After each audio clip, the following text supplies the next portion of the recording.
Jesus loves you. I've been reading in the book of Daniel in the Bible, and it strikes me as very interesting.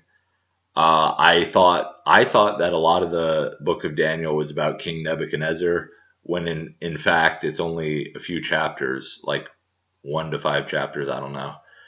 But Nebuchadnezzar, it's just really interesting the pattern. Nebuchadnezzar was basically the king of the whole earth, and he started thinking he was really cool, and he had a lot of pride, and he thought he did everything. And God made him insane for 7 years, but then he restored the kingdom to him.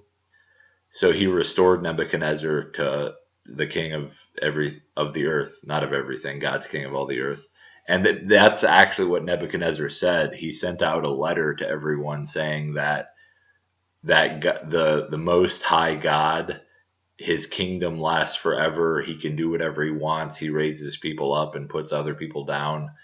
And that basically that Jesus, he didn't say Jesus, but Jesus is the God of the Old Testament. But basically Jesus, it says in Revelation that Jesus is the ruler of the kings on earth. So there's the kings on earth, and maybe there's one king that's over all the kings, but Jesus is above all that. Jesus is the ruler of all the kings on earth. And Nebuchadnezzar admitted Nebuchadnezzar was the most powerful man on earth. And he admitted that God, the God of heaven, the God of the universe, Jesus Christ, is the true king, and his kingdom lasts forever. And then I read about his son. And in that chapter, I think Daniel says it this time, that God raises up and puts down, and God is the God of all gods.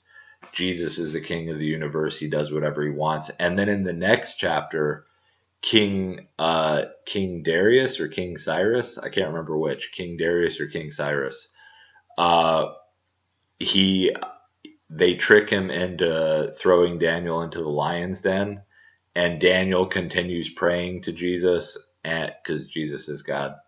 Daniel can Daniel continues praying to Jesus 3 times a day, and they said, "Oh, King, you made the edict." So the king was really upset, but he had to. Well, I don't know if he had to, but he threw Daniel in the lion's den, and he couldn't sleep the whole night. And then first thing in the morning, he checked on Daniel, and he said, "Has your God saved you?" And Daniel said, "God, God can do anything, and he did save me." So that king made another edict saying that the God, that Jesus, king of the universe, can do whatever he wants. So it's like king after king after king keeps acknowledging that Jesus is the real ultimate king over the universe and everything. Anyways, that was interesting. Love Jesus, love you, Jesus.